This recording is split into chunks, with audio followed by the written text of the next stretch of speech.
Olá, eu sou o Carlos e nós estamos agora, vamos iniciar agora uma sequência de episódios sobre javismo cultural. Então, Java, estamos na semana do Java. E para começar essa semana do Java, olha, Alexa, deixa eu cancelar aqui. Alexa, enfim, vou fingir que ela me atrapalhou. Então, para começar essa semana do Java, eu só chamei javeiro aqui, todo mundo que gosta de Java aqui. Eu estou fazendo isso porque o pessoal está odiando Java. Postaram hoje lá, eu odeio Java. Então, eu vou fazer episódio só sobre Java. Aqui, vamos exaltar o Java, aqui é javismo cultural. Então, vamos lá. Eu trouxe uns caras aqui e hoje o primeiro episódio relacionado a javismo cultural vai ser sobre mensageria, fila, essas coisas aí. Então, vamos lá. Em ordem alfabética, se apresentem aí, galera, os guerreiros do Java aí. Vamos lá. Quem é o primeiro, em ordem alfabética? Eu acho que começa eu. se eu ainda lembro o alfabeto, H vem antes do resto. Eu sou o Hugo, eu moro aqui na Irlanda, trabalho numa empresa chamada Workday, que vê ERP, mexendo nos Berry Metal louco aí. Bem, eu sou o Jefferson, né? O Coelho. Antigamente eu habitava o Twitter, né? Agora eu estou no céu azul, né? Sempre um coelho, né? E eu estou na luta contra o javismo cultural, mas eu sou javeiro, tá? Então vamos separar essas coisas. Bom, eu sou o Vitor, né? Tô no Blue Sky aí, procura por VEPO aí, que você me encontra em qualquer rede. E eu sou javista, né? Fazer o que dessa vida? Já tenho preguiça de aprender outra linguagem, é muito trabalho. Boa. Todo mundo cansado aqui, né? Então, vamos lá, bora começar. Assim, uma pergunta assim meio básica, como sempre, né? Tipo, para o pessoal que está assistindo a gente, por que a gente deveria conversar sobre essas coisas, né? Por que a gente deveria conversar sobre mensageria, fila, essas coisas, etc. Vamos lá, fica à vontade para responder. Não precisa ser em ordem alfabética. Quem quiser puxar, fica à vontade aí. Distribuição de processamento. Mensageria é o melhor meio para você destruir aquele seu antigo monolito. Porque se você não tem um jeito de passar de maneira paralela os dados, você ainda continua com o microserviço de monolito. É quando todos os seus monolitos precisam trabalhar de mãozinha dada, então eles não são microserviços. Bem, eu uso mensageria para quando eu tenho um serviço que precisa receber uma mensagem, não sabe de onde, não sabe para onde, recebe de algum canto, publica em outro canto. Acabou o papo. Tipo assim, abstrai para mim toda a complexidade de saber de onde é que veio aquilo dali, de onde é que eu tenho que mandar, né? Não, eu mando para a mensageria, eu recebo da mensageria, tudo se resolve. Bom, eu vou dar uma resposta mais elaborada aqui, porque isso foi um tópico de estudo meu no meu mestrado, né? Eu elaborei, vou até deixar o link com o Carlos aí, de um documento que eu elaborei, né? Que assim, eu fiz um levantamento lá em biblioteca acadêmica, né? Tipo, fui lá no i3 Explorer, os motivos de se usar mensageria, né? Ou Message Oriented Middleware, o nome, ou você pode chamar de mamãe, né? Em inglês. Que é basicamente assim, eu levantei que existem 3 motivos básicos, né? A disponibilidade e dependência de serviço. Então, tem um artigo muito bom da Kiwi e da ACM que fala que quando você depende de alguma coisa que ela é síncrona, você adiciona uma dependência que isso acaba obrigando não, né? Logicamente, o seu serviço vai ficar menos disponível do que o serviço que você depende. Então, assim, se você depende de um serviço sincronamente, o seu serviço é menos dependente, a não ser que você usa técnicas de resiliência ali, como caching ou outra coisa, né? Então, assim, disponibilidade de serviço é um dos motivos, né? Você quer ter mais disponibilidade? Joga pro assíncrono que você vai ter, né? E até porque, assim, o assíncrono, o processamento não é síncrono, então você só manda a mensagem, não há o processamento ali, a resposta tem uma diminuição de latência, né? O segundo é a acoplação entre serviços, então, tipo, eu não dependo mais do outro serviço que eu quero chamar, eu não dependo da API de outro serviço, eu dependo apenas de uma interface ali com o meu middleware, né? A minha mensageria. E aí quem define o esquema sou eu que mando, né? Falando do serviço que manda. Depois a sincronização entre questão e resposta, porque assim, quando você só envia a mensagem você está procrastinando o processamento daquilo. Você fala assim, não vou processar isso agora, não quero processar isso agora, isso porque assim, talvez o usuário não precise dessa resposta e você pode processar isso em outro momento, né? E por fim, que é um tópico pouco discutido, né, que é a coordenação de interação de longa duração entre partes distribuídas. Ou seja, leia-se, você pode fazer o seu Saga ali, pode implementar o seu Saga, aquele processo demorado, e você faz aquilo de forma ou coordenada, ou orquestrada, ou coreografada, tanto faz. Então, assim, você acaba ganhando aí por essas quatro questões aí. Assim, você não fica dependente do serviço que tem debaixo de você. Isso aí que você comentou, Vepo, né, lembrou bastante quando eu estava estudando sobre LSP, né? Que antigamente, o que fazia? Você pegava o editor e colocava nele para ele entender aquela linguagem, né?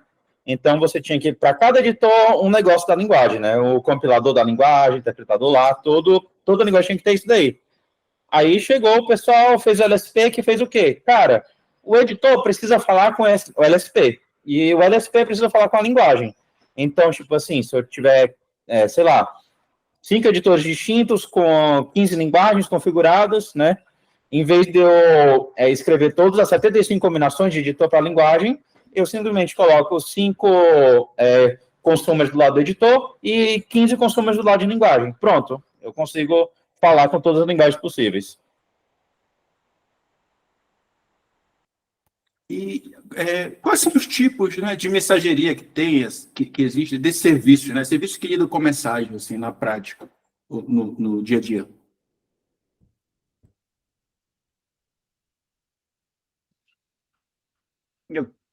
Isso depende muito, porque vamos falar do baixo, começar de baixo antes de ser um serviço de consumo. Muitas linguagens de programação têm seus próprios serviços de mensageria interno, você pode usar eles para ordenar a mensageria assíncrona dentro da linguagem. JavaScript tem, fazendo promise interna nele mesmo, Python tem, Java tem para fazer mensageria entre processos, para facilitar processamento assíncrono. Aí, depois disso, você começa a exportar e virar serviços de interface padronizada, igual o Victor falou, onde a gente começa a ter os nossos amigos, RabbitMQ, a AMQ, o grande Kafka, que todo mundo ama e odeia ao mesmo tempo, e alguns outros caras por aí, mas acho que esses são os 3 maiores players no momento. Eu não lembro se nenhum, pelo menos eu não lembro nenhum novo aí que está fazendo barulho, mas a maioria das linguagens tem internamente, então se você não precisa de um monstro gigante, você consegue implementar fila por aí, não precisa de um serviço externo, mas ter filas facilita muita coisa.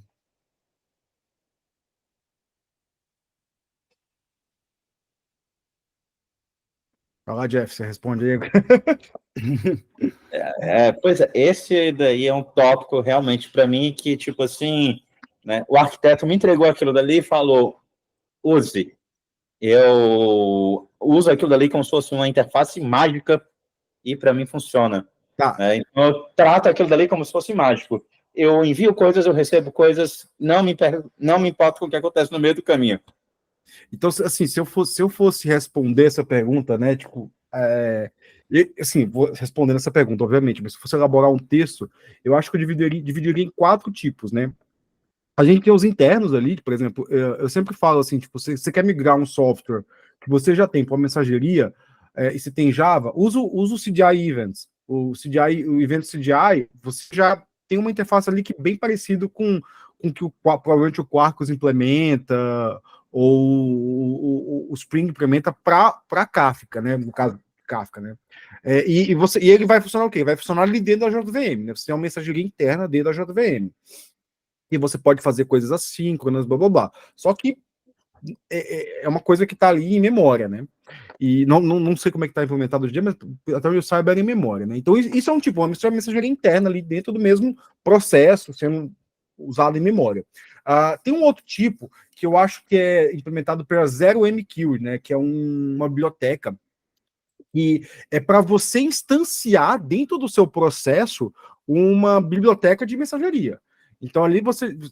Tanto que assim, tem um livro que eu estava começando a ler, pena que eu não estou com ele aqui, que ele tenta separar o que é engine do que é aplicação. É como se ele fosse um engine ali, um protocolo de mensageria, só o protocolo.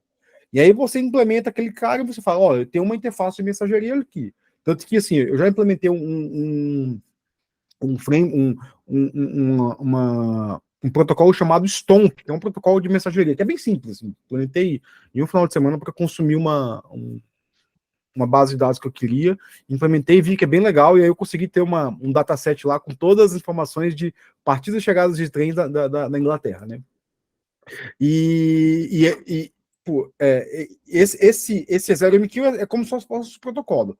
E aí, fora disso, se você falar de middleware mesmo, onde você tem um broker ali, e você vai comunicar diversos pontos, você vai ter dois tipos, que é o que eu estava falando até antes de começar aqui, que é definido pelo JMS 1.0, né? O JMS, o Java Message Service, né? Agora Jakarta Message Service, que é a spec que define.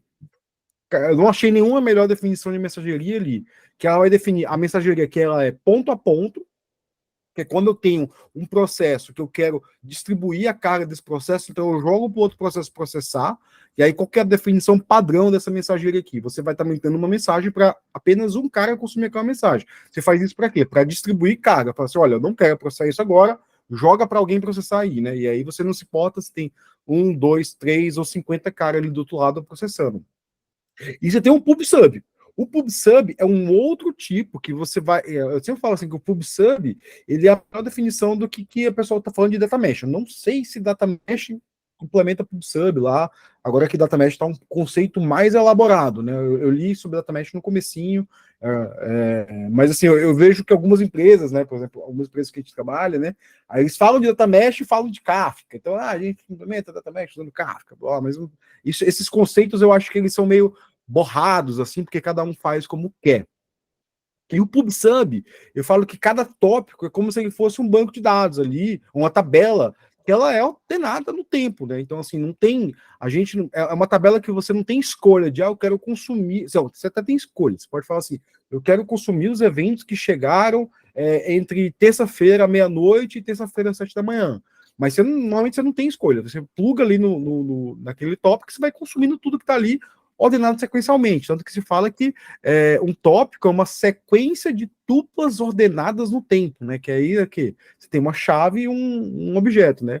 Tem alguns tipos de mensageria que não tem chave objeto, né? Por exemplo, a gente tem o MQTT, que é um protocolo, o MQTT é uma especificação de mensageria pensado para IoT. Então, se você for fazer a IoT, sei lá, escolha o MQTT porque o cliente dele vai ser mais simples. Aí tem o MQTT tem algumas implementações, o que eu estou lendo aqui no meu documento que eu estou pescando aqui, é o Mosquito, que, se não me engano, é da Eclipse Foundation, né? Então, a mensageria tem bastante coisa aí, e, sei lá, poderia ficar falando 2 horas aqui disso aí. Fica à vontade, fica à vontade. Fiquem à vontade, na realidade. Um outro ponto para lembrar também é que a mensageria também não é só para você separar assíncrono, mas mensageria ajuda você também a fazer processamento de grandes dados dentro do seu próprio código. Por exemplo, o maior caso de desgaste de performance que existe é a leitura de disco. E quando a gente abre multithread, se você não tem um sistema de mensageria onde você abre sua thread, passa seu dado, recebe numa thread nova e organiza esse negócio, ele não funciona. Muitas pessoas fazem isso com a biblioteca que faz a mágica para você, mas na verdade é uma implementação de fila e que cuida das threads para você, através do processo pai, do filho, e assim por diante. Então é muito importante você entender o conceito da mensageria em geral, porque ela não se aplica só ao assíncrono no mundo da internet, onde você manda uma mensagem e algum dia ela é processada. Às vezes, naquele pequeno scriptzinho que você precisa fazer rodar o mais rápido possível, você pode fazer uma implementação de um 0MQ aí, uma coisa mais enxuta, que vai te dar uma performance absurda, simplesmente porque você conseguiu paralelizar e destravar uma thread. Às vezes, tem muita... o Java não faz isso tanto mais, mas o Node faz bastante, que é quando ele roda um processo, ele gruda num CPU só, e ele roda naquela CPU porque ele não é multithread por padrão. Então, se você quebrar a thread e pedir threads separadas, individuais, você aumenta o processo. Então, são coisas que você aumenta o poder de linguagem. O Java já é esperto pra caramba.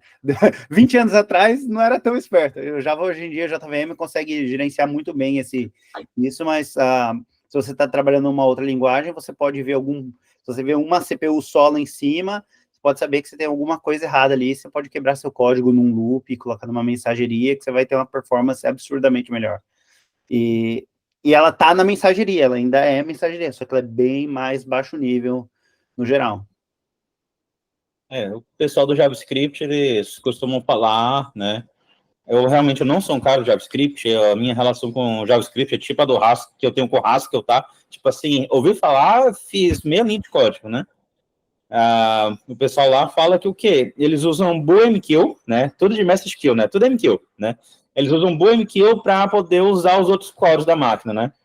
Então, tipo assim, beleza, eu estou topando o meu core daqui da thread principal, então eu vou jogar no BoolMQ, né, os meus trabalhos aqui, enquanto eu fico arrancando as informações do banco, do disco, e deixo o pessoal trabalhar, e quando eles devolverem para o processo principal, eu junto esses dados.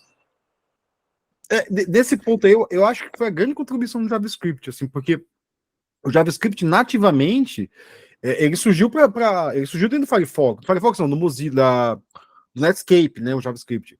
E ele é uma linguagem feita para processar eventos, né? Tipo, ele opera dentro do loop como é que fala mesmo? Que é Event Loop. Eu até abri um artigo aqui, o Hugo falou, né? Que a gente pode processar todo sistema pode ser processado como message queue, né? E aí eu vi uma palestra, eu vou até tentar passar para o Carlos aí, se não me engano, meu orientador passou, tá no meu WhatsApp aqui, né? Que ele fala que todo processo que ele é procedural, né? Esse artigo ele é de 79, então, tipo, só processo procedural era o que existia na época. Existia não, já existia outras coisas, mas assim, era o que estava em moda na época, né? E você pode transformar ele em orientado à mensagem. Tipo, ele fala isso, tipo, no artigo, ó, e aí ele prova ali, tipo, que é os famosos promises da vida, né? Tipo, você joga um promise ali, você implementa o promise, o que você tem que mudar é o modo como você quer processar. Porque eu sempre falo assim, que se a gente quer processar mensageria, a gente tem que mudar o modo como a gente pensa, né? Que a gente pensa no método, tipo, eu tenho que pegar esse dado, tenho que fazer isso, tipo, quando você vai usar a mensageria, você tem que enviar mensagens, enviar eventos, é como se, em vez de você estar conversando com a pessoa, você está enviando cartas para ela, falando, essa carta aqui, um usuário foi criado aqui, tipo, faz o que você quiser com esses dados aí. Você falando disso, eu acabei de lembrar de uma outra curiosidade, que quando você estava falando de 1979, eu falei, tem uma coisa velha também que usa mensageria, e você estuda isso um pouco na faculdade, você olha o nome, você nunca pesquisa, isso ignora para da sua vida, que é o Cluster DB Wolf, que foi o primeiro cluster de processamento paralelo através de rede. Eles implementaram um Message Passing Interface, que era um sistema de mensageria onde o processo principal mandava para as máquinas auxiliares partes do código matemático para eles processarem e devolver o resultado da equação que era subdividida. Isso era um sistema de mensageria primal, e isso foi criado em 94. Hoje é parte do OpenMPI, que faz parte do sistema de processamento de HPC de paralelo e tal, mas foi criado em 94, e o conceito foi esse conceito antigão aí, que é se você consegue fazer a mesma coisa dividido, se você pega uma equação gigante e ela tem várias etapas, e você consegue dar para 10 pessoas resolver cada etapa diferente, depois plugar para uma pessoa pegar o resultado final, você não precisa de um cara só fazendo uma equação. E veio daí a ideia de a gente precisa fazer essa etapa aqui, então a gente consegue quebrar essas etapas e a gente consegue juntar tudo no final, que daria certo. E a mensageria é só a aplicação que é diferente.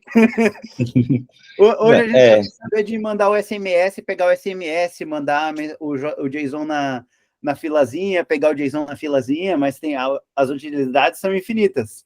A galera que... Pois é, quando eu era técnico de informática lá na UFC, né, lá no Senapad, né, a gente trabalhava com um cluster, né, de 48 blades de 16 núcleos, né, e para fazer isso daí para o máximo de processamento, quando a pessoa escrevia o próprio programa para distribuir, né, era em cima de MPI, né.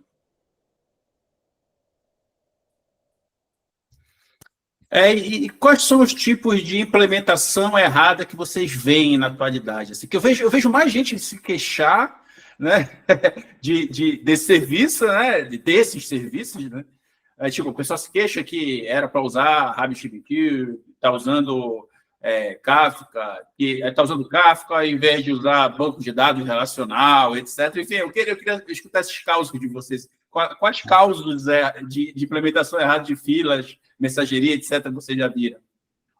O que eu mais vejo é o uso de fila síncrono. Uso de fila síncrono, que é quando você manda a fila e pega ele e você não deixa o processo liberar para processar outra coisa, porque ele ainda está processando outra fila. Então, o broker lá, ele só está lá para dar trabalho para o cara da infraestrutura.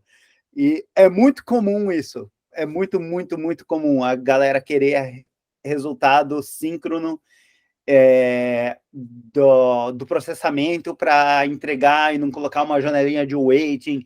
Seu dado vai estar pronto daqui a algum tempo, vou lhe informar. Então, o processamento de dados síncrono é maravilhoso. Isso aí tem em todo lugar. O único que não deixa você fazer isso é o Kafka, mas a maioria dos outros sistemas de mensageria te permite fazer uma presepada dessa, e é muito comum. Bom, acho que o Jefferson caiu aí, mas eu vou responder, né?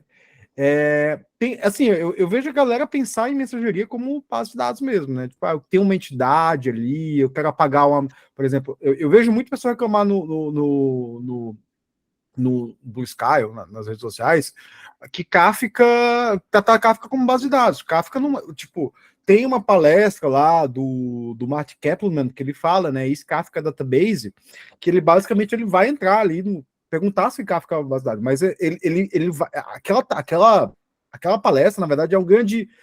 Pode ser, se você fizer de tal jeito, né? Então, assim, o Kafka ele pode funcionar como uma base de dados, mas ele não é uma base de dados que nem a gente imagina aí, de eu tenho minha entidade lá, eu vou pegar o meu usuário ID 772-934 e alterar ele. Não. Você vai tratar ele como uma sequência ordenada de eventos que vai contar uma história, né? E aí, assim, o que você tem que olhar como mensageria, eu estou falando mais do PubSub, né, que é a área do trabalho, né?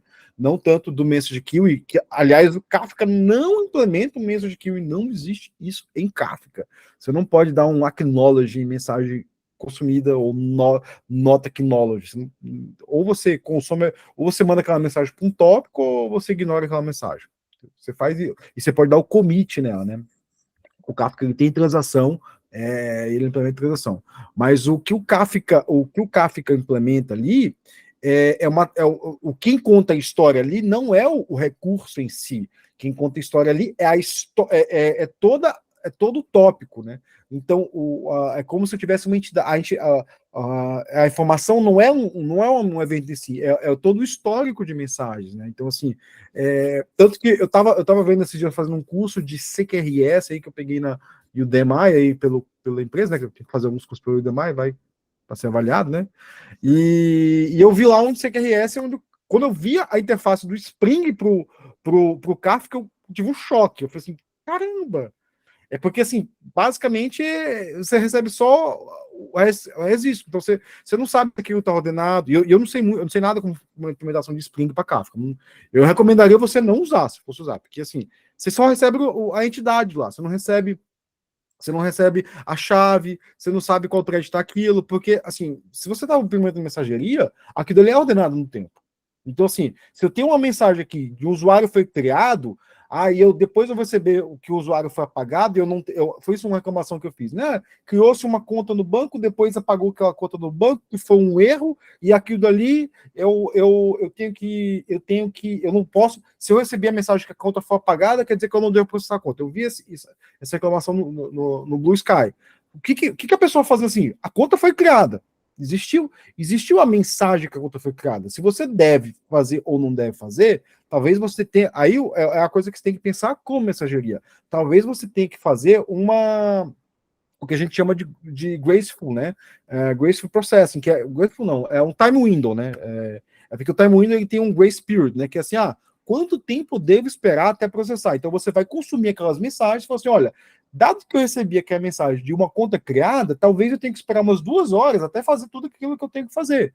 Por quê? Para não saber se a conta foi apagada. É que nem o Gmail faz quando vai enviar um e-mail, né? O Gmail provavelmente tem a mensagem de e-mail enviada, mas ele só vai enviar quando ele conta até 5 segundos. Aí você pode cancelar o envio do e-mail.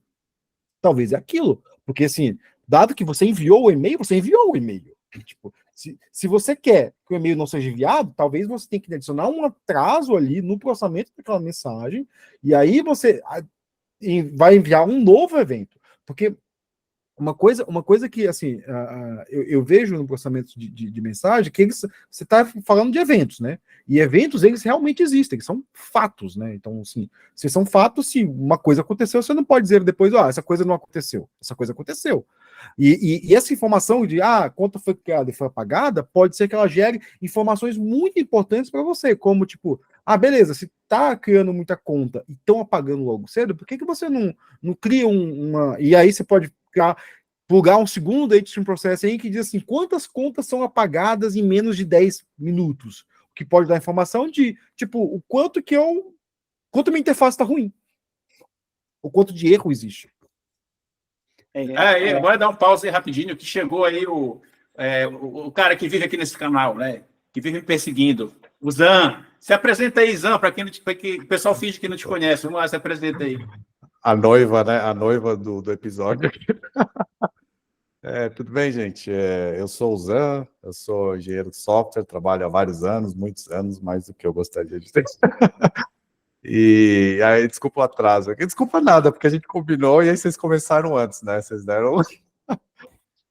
Sim, a gente começou antes. Eu até armei com o pessoal aqui, falei, a gente vai começar aqui, ele vai entrar no meio e vou jogar aí na fogueira. É bom que ele chega logo numa hora crítica. Zan, aproveita que a gente está citando casos assim, de implementação errada de fila aí. Começa logo aí, te joguei na fogueira aí. Vamos Nada, lá. Eu tenho um caso de fracasso muito bom na minha carreira. Porque, assim, eu não acho que a tecnologia tem muito a ver com as pessoas, né? Com o conhecimento das pessoas ali, né? Então, às vezes, a mesmíssima implementação, a mesmíssima arquitetura, orientada a evento, desacoplada, usando mensageria, pode funcionar numa empresa e pode não funcionar em outra por causa do conhecimento das pessoas, tal, do time de suporte, né? Do conhecimento das equipes de infra sobre os middlers ali, sei lá, tal. Eu toquei ali um projeto, eu trabalhava num lugar que ia começar a ser regulado pelo Bacen. Então tinha uma coisa de prestar muitas contas, assim, não vou entrar nos detalhes, né, mas assim, de prestar muitas contas ali para o Bacen e tal. Qual que era o mindset que eu era do time de arquitetura ali, né, que a gente pensou assim, a gente não pode interferir na operação, né? A gente não pode, tipo, sei lá, fazer pooling no banco, alguma coisa assim para extrair esses dados para o Bacen e mandar ali, né? Então, vamos fazer via eventos, né? Vamos usar alguma coisa de mensageria lá e tal. Só que, cara, muito bonita a ideia, né? Muito bonita a ideia. Só que na prática, o pessoal os times eram muito centrados em banco de dados, assim, sabe? Era uma galera muito focada em banco, assim. Então ficou uma bosta, porque foi um fracasso, assim, porque foi muito deu certo no final ali, mas foi muita resistência, porque a galera de banco que gosta de fazer query, papapá. esse negócio de extrair as informações que precisava da operação para assincronicamente ali para enviar para os serviços de borda que se integravam com o Bacen, putz, ficou uma droga, assim, porque as pessoas não entendiam, não sabiam nem o que era fila direito e tal. Então, esse foi um caso real de fracasso, assim, que eu considero. Se eu soubesse, eu teria feito diferente. Eu teria jogado o jogo ali e falado assim, vamos botar tudo no banco mesmo, porque é o que a galera usa e tal, e não ficar mudando muito a cor da grama ali e tal. Era isso que eu ia perguntar para vocês, aproveitar esse gancho. Assim, o que é coisas que a gente tenta implementar com fila que, na realidade, o banco resolveria? Ou então, por exemplo, aqui a gente já comentou que a gente pode fazer fila utilizando memória e utilizando recursos da própria tecnologia, da própria linguagem. Mas como seria uma alternativa utilizando banco relacional, no caso? Tem vários jeitos, né? Você pode fazer pooling, você pode até, por exemplo, usar eu não tenho um conhecimento muito vasto, assim, eu não sei se outros bancos, deve ter outros bancos, deve ter, mas, por exemplo, eu sei que o Postgres, ele tem um suporte ali para uma coisa parecida com fila e tal, né? Bem com cara de fila mesmo. Dá para usar um monte de coisa, né? Um monte de coisa. Fila é basicamente colocar uma camada de indireção entre duas coisas, né? E essa camada de direção pode ser, assim, estou extrapolando, tá? Extrapolando pra caramba, assim, pode ser até um arquivo, entendeu? Né? Hoje, No caso, você está falando de ponto a ponto, né? Que é o Kiwi, né? O tópico, ele é outra questão. a ideia de tópico é um outro modelo, mas se a gente está trabalhando em fila FIFO tradicional, no banco, muitas pessoas usam cache, né? Um Redis ou um AMQ, onde o dado entra e um outro cara consome o dado. Inclusive, os NoSQLs vieram com a ideia do time to live por causa disso, né? Porque a galera estava usando o banco de dados errado. Galera usando o banco de dados errado, aí tinha que como que dava o acknowledge da mensagem sem locar a tabela para fazer o delete. Então, a ideia era você fazia um update nela e falava assim, em X tempo você deleta essa mensagem e envia um processo garbage collector no banco que começava a limpar essas mensagens anteriores como o acknowledgement. E é uma coisa que o tópico do Kafka tem, né? Que a galera esquece, coloca isso, na verdade, configura isso aí para ser eterno, mas, na verdade, todo o tópico do Kafka é esperado que ele um dia não tenha o dado mais. A ideia é que ele guarde um histórico, mas o histórico comece a andar junto com a sua mensagem. Mas guardar o registro com flag dentro do banco de dados é você usar o banco de dados meio que uma mensageria, no geral. Se você não apaga plaga tripla, só dá um tique nela, porque no final você vai ter todo o registro histórico que tem. Inclusive, hoje em dia, se não me engano, o Redis tem um protocolo de mensageria dentro dele para você usar em memória, porque a galera usava Redis como sistema de mensageria, porque era em memória, era rápido. Falava, para que eu vou querer um AMQ, um Kafka, alguma coisa muito completa? Eu quero um middleware simples que eu consiga fazer isso aqui de uma maneira suficiente. Então, é uma maneira legal, mas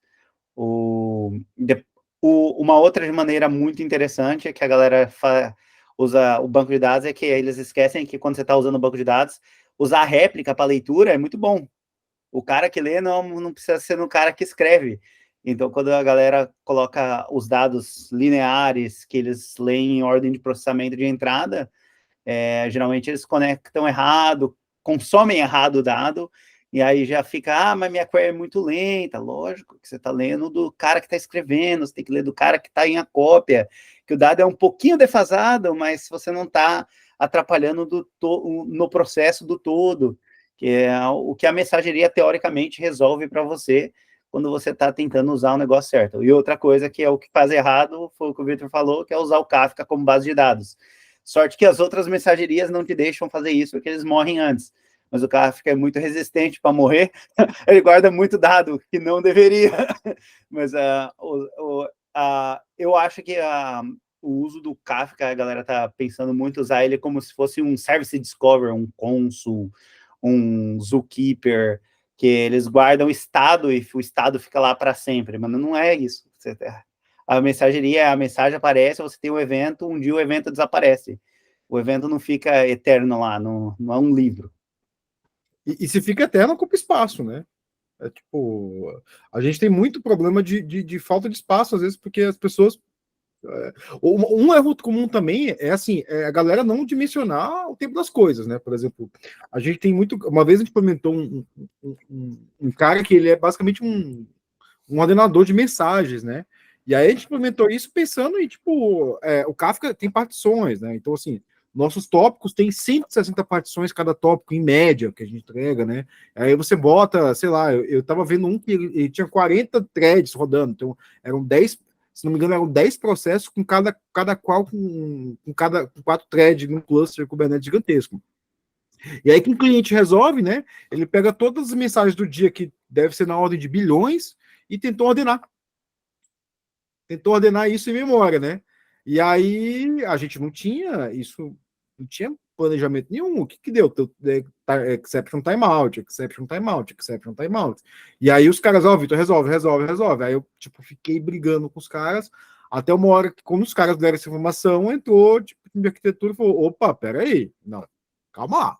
Isso aqui não é para ser, não é para, tipo, vamos reduzir essa janela. Aí os caras não conseguiam reduzir essa janela. Então foi-se para outras soluções, né, alternativas, porque o cara queria que eu ordenasse no tempo, mas como é que eu vou ordenar no tempo um negócio que o sequencial, que é assim, ninguém consegue gerar aquele dado, né? Então, assim, é um negócio, temos de ordem mesmo de grandeza, né? Cara, quantas mensagens você tem?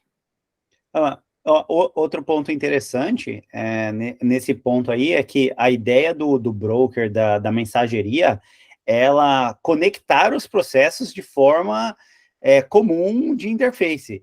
Não é para você guardar o dado. Você fala, eu quero guardar o dado em tempo. Tem um TimeDB lá, um timescale, no Postgres, você coloca num Redshift, num Data Warehouse, você coloca 1 bilhão de mensagens lá dentro, parseada bonitinho, com os campos de como a sua mensagem deve ser ordenada, você lê ela e depois você joga de volta no Kafka para ela ser processada, se você precisar processar. Mas a fila, o broker, ele é para deixar a mensagem disponível para os processos consumidores. O trabalho dele não é você ordenar seu dado, não é resolver o seu problema. Se você não... Na verdade, a fila não deveria nem ter ordem. As filas é a ordem que a mensagem chega. Se a mensagem chegou agora e a outra mensagem está atrasada, não significa que a mensagem que veio depois aconteceu depois. Pode ser que aconteceu um delay no meio do caminho, pode ser que a mensagem teve um retries, mas se o timestamp original da mensagem pode ser antigo. E isso não faz sentido nenhum, porque são assíncronos, não tem como você garantir a ordem do evento. Ainda mais, outra coisa, as máquinas podem estar com o tempo da máquina desincronizado. Se a minha máquina e a sua máquina mandar ao mesmo tempo, pode ser que eles ainda estão errados, porque o meu relógio está 2 minutos adiantado ou 2 minutos atrasado, e não é só por isso que a minha mensagem deveria ser antes ou depois da outra mensagem. Isso é muito importante garantir que, quando a gente trabalha com mensageria, a gente está falando sobre uma entrada definida com um processamento e uma saída definida. O meio do caminho, se você quer trabalhar ela com uma base de dados, vai com uma base de dados. Eu preciso ordenar as mensagens. Tira a mensagem da fila, bota no outro lugar, ordena a mensagem, manda de volta. E vamos trabalhar direitinho, não vamos inventar a roda. Senão quando você cria o projeto para falhar. Não, se você precisa ordenar a mensagem, talvez você já tenha aí o Data Stream Processing. Exatamente. Que é o número 2 ali que é o que eu estudo, né, no mestrado, que é o número 2 ali tipo, é a evolução desse cara, que você está falando só mesmo de carga de dados sendo totalmente ordenado no tempo, que você tem, aí as operações, elas são no tempo, você processa, e aí você vai ter que entender o que é um time window, que tipo de time window existe, eu vou ordenar aquilo ali é um landmark time window, ou seja, eu vou ter a cada 2 horas, começando ali das 8 às 10, ou aqui dali é um, como é que chama o outro? Agora deu branco, são 3 time windows, que aqui dali é um time window que ele vai começar a partir do momento que eu recebo a primeira mensagem, eu vou ter que esperar mais 2 horas a partir daquela mensagem para despejar, que você vai ter uma série de questões ali que, assim, até alguém me perguntou, já, um livro que você indica? Eu falei, cara, eu não sei nenhum, porque ninguém escreveu livro sobre isso, não. É tudo da utilização, mas o trabalho que você está fazendo não é na fila. O trabalho que você está fazendo é no consumidor. Ele que decide o que está acontecendo. Ele recebe a mensagem na fila e fala assim: ó, eu recebi uma mensagem do tópico X.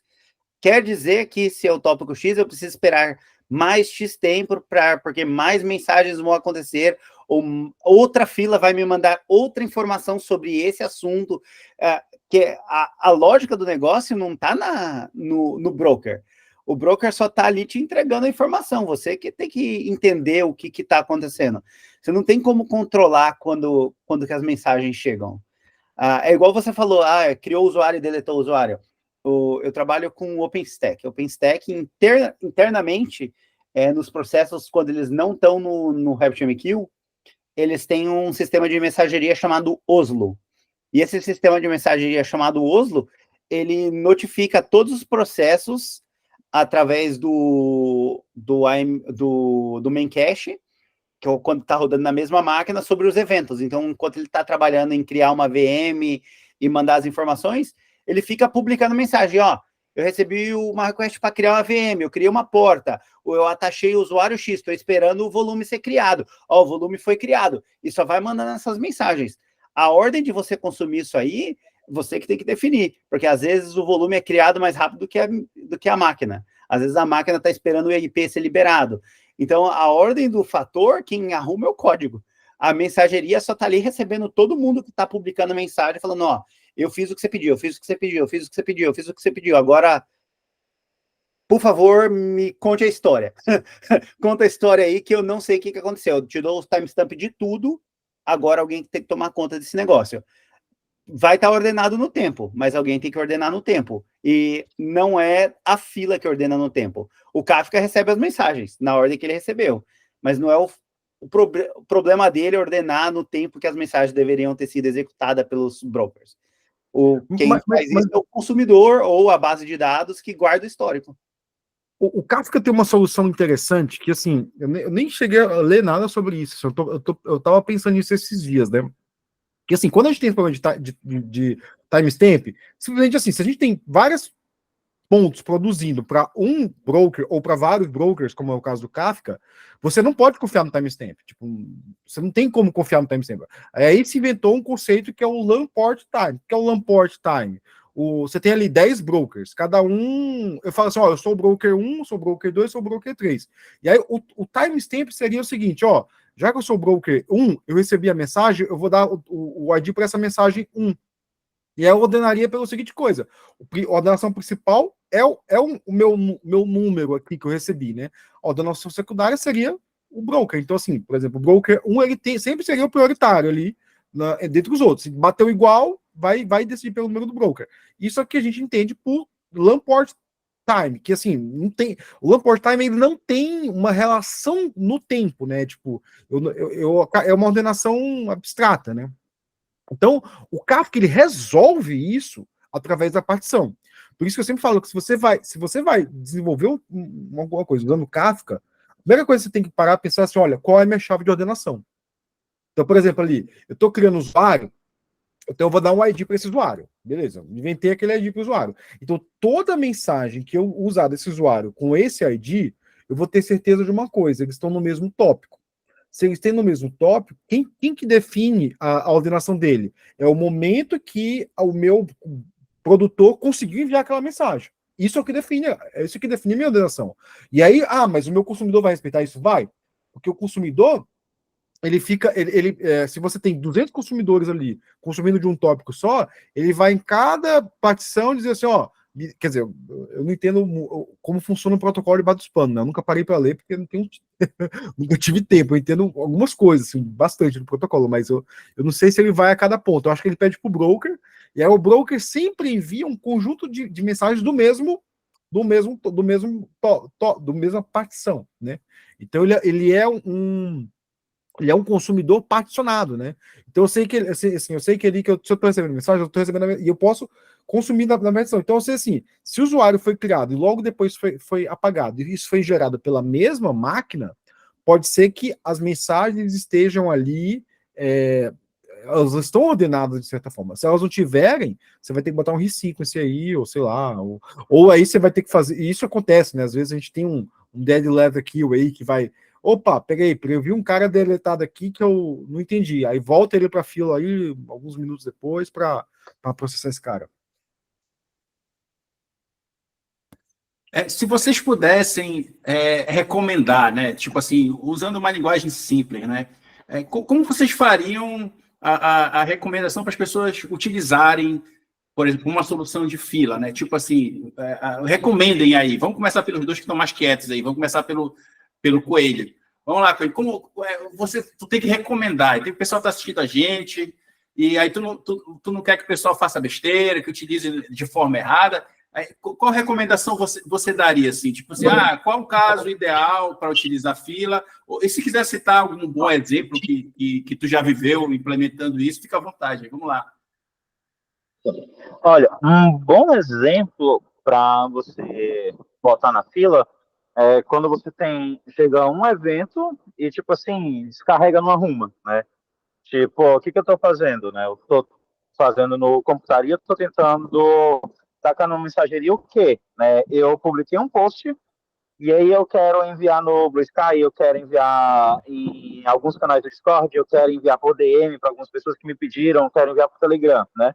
Então eu vou fazer o quê? Qual a minha ideia, né? Minha API web vai receber um evento, que é qual? Publiquei um post, né? E aí ela vai fazer o quê? Ela vai enviar as coisas? Não. Ela vai pegar aquilo dali e gerar, tipo assim, isso aqui precisa ser processado de diversas maneiras, né? Então ela vai gerar aquilo dali, vai pegar aquele único evento e multiplicar em eu preciso fazer esses processos, né? E aí depois cada canto vai processar aquilo dali de maneira individual, né?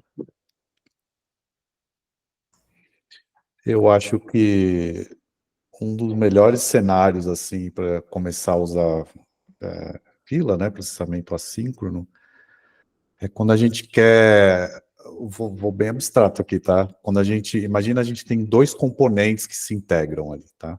O componente A e o componente B. Aí vamos uma parte mais prática aqui. Vamos imaginar que eles se integram de forma assíncrona, o famoso, uma chamada HTTP, né?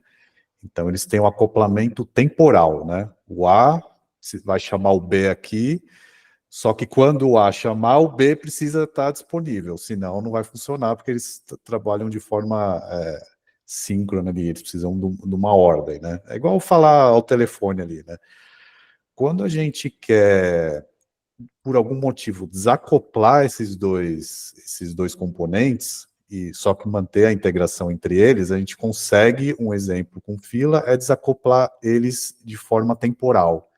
Ou seja, o A vai publicar numa fila ali, e se o B está disponível ou não, quantas mensagens ele está processando por segundo e tal, na teoria, assim, talvez não interesse para o A. Tudo bem que tem casos que interessam o tempo e tal, né? Mas então acho que um bom cenário para a gente começar a pensar em quando usar uma fila é quando a gente quer desacoplar duas coisas de forma a desacoplar temporalmente as duas coisas.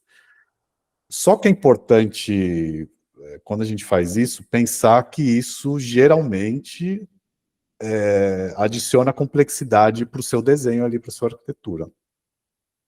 Porque a gente falou de dois componentes aqui, né? O A e o B. Se a gente tem um cliente chamando o A, vamos pensar na forma síncrona ali, né? Se a gente tem um cliente que chama o A, que é um usuário, não sei, alguma coisa perceptível para o usuário ali, um aplicativo e tal, e eles estão integrados de forma síncrona, o cliente aqui, o usuário que está no app, alguma coisa assim, ele consegue ter uma resposta imediata, né? Ele sabe se deu certo ou não o que ele está querendo fazer, né? Vamos pensar uma operação ali de modificação, não sei, reservar um assento no cinema, fazer uma compra, uma passagem de avião, alguma coisa assim. Ele, na hora, ele consegue, deu certo ou não deu certo. Se a gente desacopla isso, a gente precisa incrementar um pouco a experiência do usuário, né? A gente, por exemplo, uma coisa muito comum é a gente responder do tipo, a gente recebeu o seu pedido aqui, estamos processando, né? Não temos certeza que vai dar certo, né? E aí ele publica para o B, e aí o B faz um paranauê ali e tal, lá, e pode, inclusive, o resultado do processamento do B publicar numa outra fila uma fila que a gente fala, uma fila de evento, uma fila de resposta ali, e aí então o A, depois de um tempo, ele saber o que aconteceu realmente. Então, simplificando aqui, né? A gente, em vez de ter uma tela, a gente tem duas telas, né? Uma tela de tipo que você faz o pedido ali e uma tela de consulta, né? Tô super simplificando assim, né? Então, falei, mas eu acho que talvez o início assim de processamento com filas possa ser o desacoplamento de dois componentes. Tem muitos outros cenários, né? Mas esse, acho, para não falar todos aqui, senão, sei lá, talvez quem esteja assistindo e não conheça muito de fila vai falar, puta, é muita coisa e tal, por onde eu começo então. Mas eu começaria por isso aí. Um exemplo da vida nossa é que a fila síncrona, mas não parece, é quando você vai comprar alguma coisa num carrinho de compra, por exemplo, um ingresso de um show ou de um jogo, alguma coisa, e você clica e ele coloca num negócio e coloca um tempo lá e fala assim, você tem 5 minutos para pagar. Aquilo lá é uma fila síncrona, ele colocou sua mensagem publicou seu ingresso num tópico falando assim, esse cara aqui tem 5 minutos para finalizar e consumir esse ingresso, senão ele vai expirar da fila e eu vou liberar ele no pool geral para você conseguir utilizar de novo, que é a maneira que eles pararam de locar os ingressos para uma quantidade específica do show. Por exemplo, você pega um show gigante, por exemplo, uma Madonna, a quantidade de pessoas que quer ver o show é maior do que o número de ingressos. E o tempo que você tem de pegar seu cartão de crédito, botar o número, errar a sua senha 10 vezes e tal, você tem que esperar o negócio, mas você não pode esperar eternamente. Então, é assim que eles dividem. Então, você pensa como se você tem algo que você não precisa fazer agora, ou você pode fazer de maneira paralela ao que você está fazendo para melhorar o seu desempenho. Por exemplo, você não precisa ler um arquivo inteiro ao mesmo momento que você está fazendo uma outra parada. Você pode começar a ler o arquivo e processar o arquivo em paralelo. Então, várias maneiras você pode colocar a fila de maneira simples na utilização. Não precisa ser simplesmente uma mensagem de início e final. Você pode colocar de maneira stream de dado, qualquer coisa que você consiga ter uma entrada A e uma saída B, que você consiga fazer por partes menores. É igual comer, você coloca uma garfada de cada vez na boca. vai devagarzinho, pega um pedacinho, trata aquele pedacinho e vai pegando outro pedacinho. O finalzão tá lá, uma hora acaba. Eu diria assim, para a galera começar a pensar assincronamente, né? E aí, como é que, assim, a grande questão é como é que a gente pensa assincronamente, cara? Porque a nossa mentalidade é: eu tenho meus dados, eu quero processar os meus dados. Então você tem que começar a pensar onde eu posso quebrar, quais processos eu tenho, quais processos eu posso paralisar e quais processos eu não posso paralisar. Por exemplo, se eu vou lembrar de eu vi alguém falando assim, não, que eu vou ter que fazer o lock porque tal coisa tem que ser feito depois de tal coisa, ou tal coisa tem que ser feita numa onda. Gente, peraí, se o cara tem que fazer o lock porque uma operação tem que ser feita antes da outra, ele quer dizer que o evento que ele fez, ele não vai disparar as duas operações, ele vai disparar só uma. E aí você tem que pensar qual evento dispara o quê. Começou a pensar qual evento dispara o quê, você começa a modelar a sua pipeline de processamento de eventos, né? E isso a gente está falando assim, eu não estou falando de QE, né? Eu estou falando de PubSub, né? Porque PubSub você vai ter vários tópicos, você pode... Se você tem dois consumidores consumindo no mesmo tópico, tem que ser em paralelo, talvez você tenha ali que eles sejam do mesmo grupo, então tem que fazer eles iguais. Mas se você quer que eles sejam diferentes, vão processar de forma diferente, talvez aí você tenha uma outra solução para se fazer. E aí o que eu poderia fazer nisso? Por exemplo, vamos pensar aqui um caso hipotético, né, que é o caso que eu sempre uso, né? Imagina que, eu sempre falo assim, né, quando você faz compra numa qualquer lojinha aí, quando você aperta E pode ver que isso acontece, né? Quando você aperta o comprar, ele começa a girar um negócio, aí você recebe o seu e-mail e ele e-mail de confirmação, deu o cartão, aí ele dá o ok. Ou seja, tá tudo síncrono, né? Agora faz uma compra na Amazon, ele dá ok na hora. Dá ok na hora, e aí 2 horas depois você recebe um e-mail, 4 horas depois pinga o seu cartão, e aí o código de rastreio chega 6 horas depois. O que tem ali, provavelmente? Tem ali uma pipeline. Que aí, assim, quando você faz a compra ali, ele pegou todas as informações, criou um evento chamado, compra efetuada. Foi a compra efetuada, provavelmente vai chegar ali um serviço de logística e fala, olha, reserva esse carinha aqui. Reservou aquele carinha, foi reservado com sucesso, porque pode ser que, sei lá, deu algum problema ali, não foi reservado com sucesso, gera um outro evento que a compra não pode ser efetuada, faz o bloqueio do cartão, e aí você vai modelando o que a gente chama de saga, né? A saga, ele é uma transação que ela é dispersa no tempo e ela é dada por evento. Então, eu já vi algumas pessoas falando de saga como se a saga fosse uma coisa que eu tenho o meu controle ali. Não, a saga ela é um tipo de modelagem de transação que ela pode ser feita, tipo, eu vou disparar os eventos eles vão ter 2 tipos, basicamente, né? Pelo menos isso é o que a literatura diz, né? A gente tem um grande gap aí entre o que a literatura diz, como as coisas são modeladas, e a produtos implementam. E o grande problema da nossa indústria é que os produtos roubam os nomes, né? Esse é um grande problema. Então, assim, às vezes um produto é associado com o nome e aí rouba o nome daquela, rouba toda a ideia daquele negócio, né? E é por isso que eu tô falando isso, porque eu não sei como as sagas funcionam no dia a dia, né? Eu sei que a gente implementa algumas, né?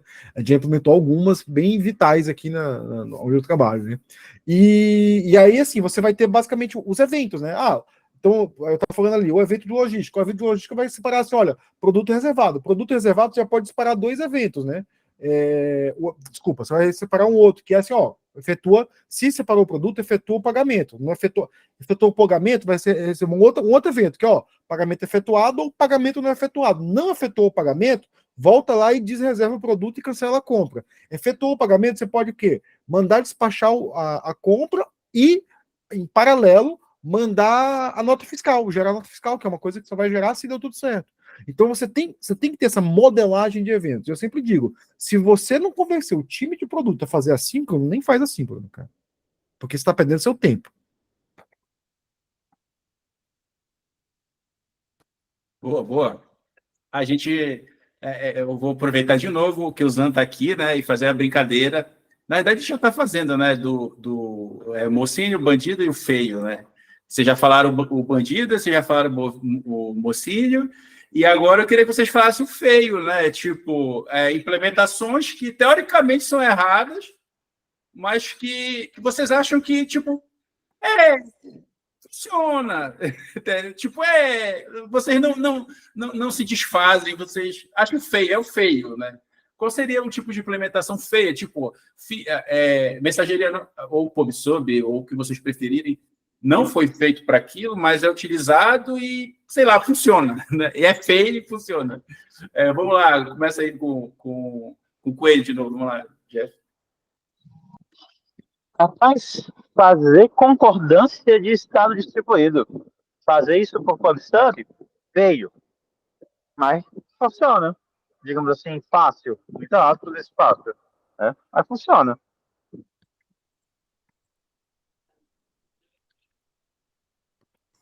Vai lá, Posso falar aqui?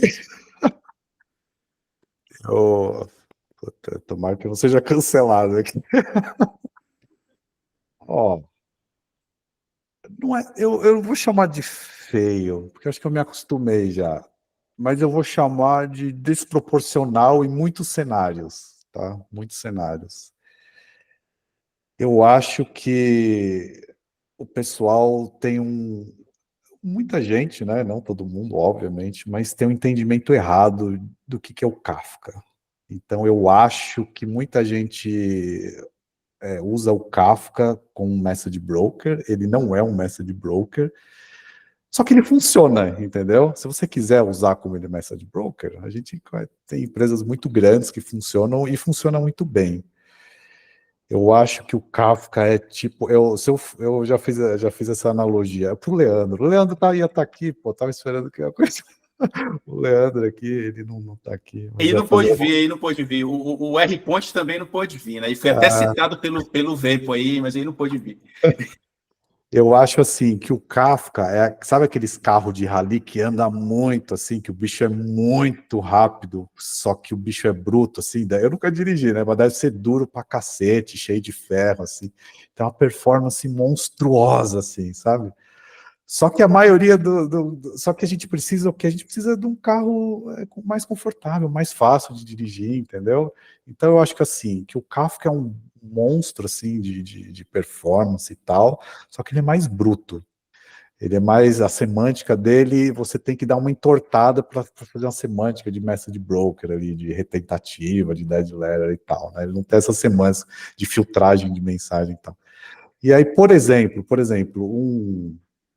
um RabbitMQ é mais fácil pelo menos é o que eu acho, assim, a curva de aprendizado para você mexer com o RabbitMQ, ele é mais simples. Então, assim, para resumir, eu acho que, de novo, tá, funciona, tenho amigos que usam, inclusive eu uso, assim, o Kafka como message broker, assim, então, não é tão feio, assim. Acho que eu já me acostumei, sabe aquela pessoa que é feia, mas é legal, e aí você começa a achar ela bonitinha, assim.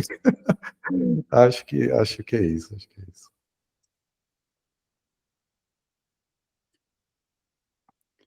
E o outro que a galera faz errado é tentar usar os não PubSub como PubSub.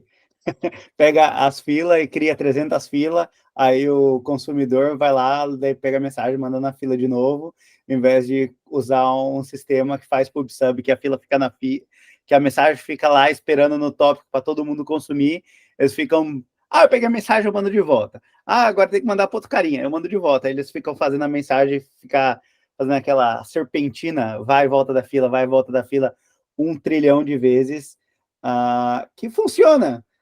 Teoricamente faz o que o PubSub está fazendo, só que de uma maneira muito ineficiente, que consome uma quantidade de recursos absurda e não deveria ser usado daquele jeito, porque essas pessoas têm o medo do Kafka, que ele olha aquele monster truck, né, que é aquela pneuzão, parrudo, nas rampas gigante, e a galera fala, legal pra caramba, só que eu não sei mexer, então eu vou ficar usando meu Corsinha aqui, nem que eu tenha que botar uns mata-cachorro na frente para andar no mato, mas eu vou usar o meu.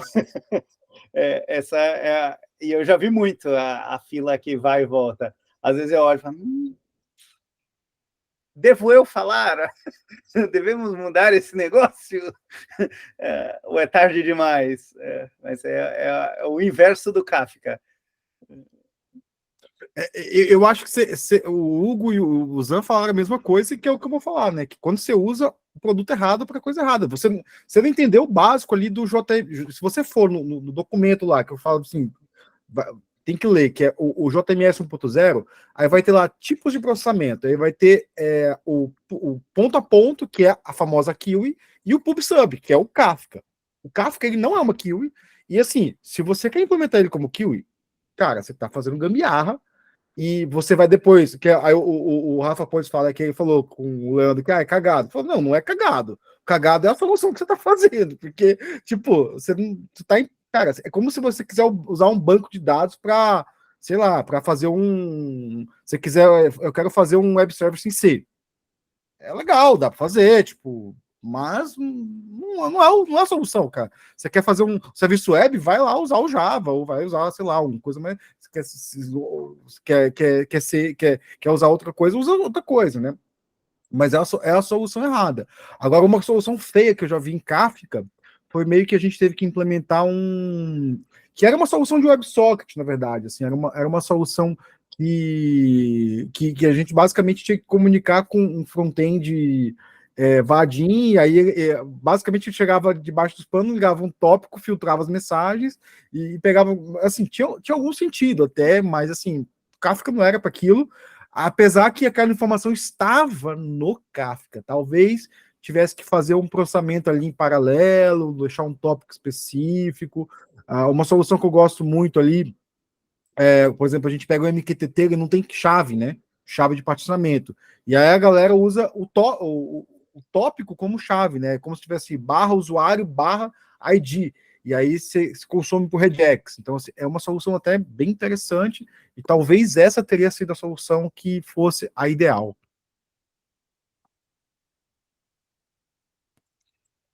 Fala aí, Coelho. Bem, assim, falando em coisa do jeito errado, vamos botar o Postgres como nosso único middleware, o cara que vai servir de PubSub, o cara que vai servir de message broker e o cara que vai armazenar os dados. A gente não precisa de outra coisa. Inclusive, se você quiser abrir o socket direto pelo Postgres, você pode. A gente junta tudo no Postgres e ele é o nosso middleware, e ele faz cache também. Muito bem, lembrado, Zan. Bora de Postgres. Não precisamos de mais nada nessa vida. Olha, eu meio que concordo com isso que está falando aí. Dependendo do caso, não tenho nada contra, não. E não estou sendo irônico, não. Mas eu acho que a questão aí está na ordem de escala, né? Quanto de mensagem tem que processar? Porque, por exemplo, assim, eu pego o produto que eu trabalho hoje, esse é um produto de mediação, ele tem aí seus 20 anos aí de estrada. E aí teve o primeiro produto, o mais antigo que eu peguei, ele parte de uma evolução onde o Kafka está substituindo uma base de dados Oracle. Por quê? Porque assim, aquela base de dados já não dava vazão aquela quantidade de mensagem. Aí botaram o Kafka ali, porque se queriam duas coisas basicamente. Teria que ter a oportunidade de reprocessamento, era uma das questões. Então, assim, eu falava assim: não, eu processei até o timestamp, o offset tal, eu quero voltar e reprocessar aquilo dali. Era uma das questões, e o particionamento. E aí, assim, o banco de dados dava aquilo, mas ele tinha uma vazão ali que ele estava gargalando. E aí foram para o Kafka resolveu perfeitamente. O Kafka resolveu perfeitamente, fizeram um segundo produto baseado naquele, evolução. E aí já mudou um pouco a estrutura. E aí chegou no terceiro, que aí chegou no Data Stream Processing, que é assim, beleza, a gente já tem tudo em tópico. E agora a gente vai o quê? A gente vai processar esses caras só em tópico. Tipo, não tem nada ali no meio, não tem base de dados. O Data Stream Processing, para quem não sabe, é um processamento puro de Kafka. De Kafka não, né? Posso falar de Kafka, porque assim, eu estou estudando Data Stream Processing, eu fui ler a documentação, tem diversos frameworks desse processing, só que todos usam o Kafka como message queue, e o Kafka ele não é um Data Stream Processing. O Kafka Stream é um Data Stream Processing. Então, assim, o Kafka ele tem uma biblioteca de Data Stream Processing.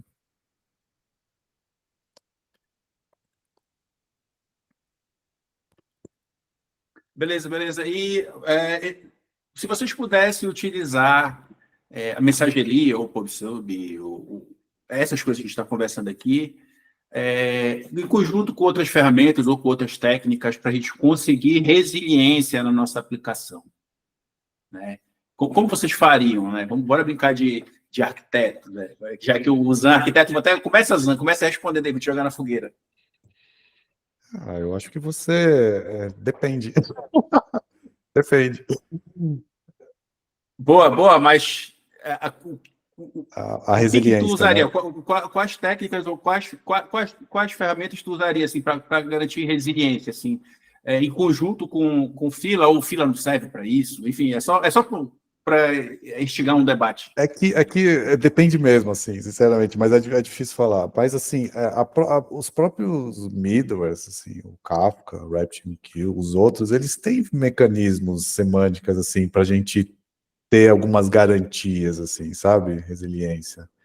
Você consegue usar próprios aspectos dos middlewares para a garantia de quando você publica uma mensagem num tópico do Kafka, você pode ou não ter essa garantia em troca de mais velocidade ou menos ali e tal, né, um trade-off. O RabbitMQ também, por exemplo, você pode dar uma confirmação de quando você publicou, quando você não publicou. Pode ou não ter essa confirmação, de novo, trade-off de performance. E não é uma ferramenta, mas é uma técnica de dead letter, por exemplo, de fila de retry, né? O Kafka é chato fazer isso, né? Porque ele não tem nativamente, então você tem que fazer umas gambiarras, assim, mas, por exemplo, estou mencionando o Rabbit, assim, porque acho que o Rabbit é bem conhecido e tal.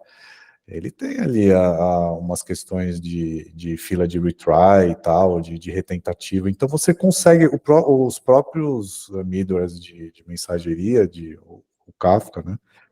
Eles têm algumas semânticas assim que te ajudam na resiliência, sabe? E alguma coisa externa, assim, eu não consigo pensar, sinceramente. Talvez tenha alguma coisa em conjunto, mas eu não estou conseguindo lembrar, não, sinceramente. Mas acho que é isso. Cara, dá para fazer representativa com Kafka agnóstico ainda. Agnóstico, assim, digo, sem saber de esquema, usando Kafka Stream. Dá para fazer mesmo. Bem, é uma coisa que dá para fazer, tipo assim, você bota o seu código de aplicação em JavaScript para quebrar mesmo e bota toda a resiliência e confia no Kafka. Boa, boa.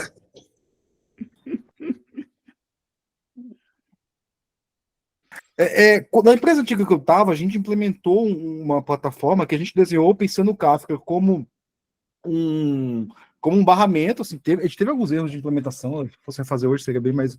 Mas, assim, uma decisão que a gente tomou no começo foi ter tinha diversos microserviços, basicamente 3 microserviços, assim, 3 macroserviços e alguns outros microserviços, né?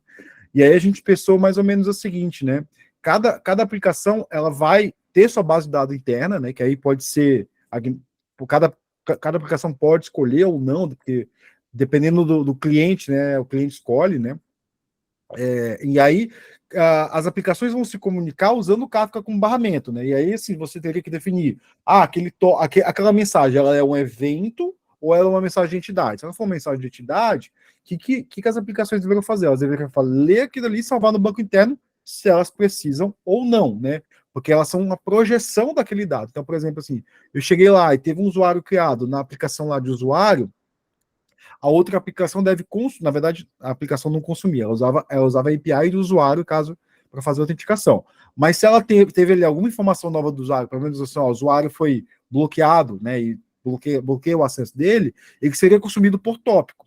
E aí, isso aí a gente dá o nome de uma aplicação, uma arquitetura orientada a eventos, né? Uma arquitetura orientada a eventos, ela é uma arquitetura onde a comunicação ela é feita não 100% de forma assíncrona, mas ela tem uma questão assíncrona. Então, se eu fosse fazer uma aplicação corporativa robusta, eu usaria o Kafka como barramento, né? Para essas mensagens importantes, aí você teria ali, por exemplo, seria a forma de você consumir eventos, né? E usaria os eventos como dá para até fazer uma interface para você consumir aqueles eventos, ver os esquema daqueles eventos, né, para consumir aquilo ali baseado num esquema REST ou uma Picuro da vida, né? E os sistemas eles usariam base de dados internas e postariam ou não postariam a base de dados, né? E aí você poderia o quê? Com aquele Kafka ali, você pode extrair o quê? Informações de analíticos, né? Tipo, eu quero saber quantos usuários foram criados no último dia. Então aí você bota um Kafka Stream ali e consome o dado daquele cara. Ou eu quero saber qual a minha venda mensal. E aí põe um Kafka Stream ali e você consome aquele dado, né? E faz parcial, e aí esse parcial pode ser salvo no banco. Então tem diversas formas de você usar tipo a orientação à mensagem, né? E associado com um banco de dados.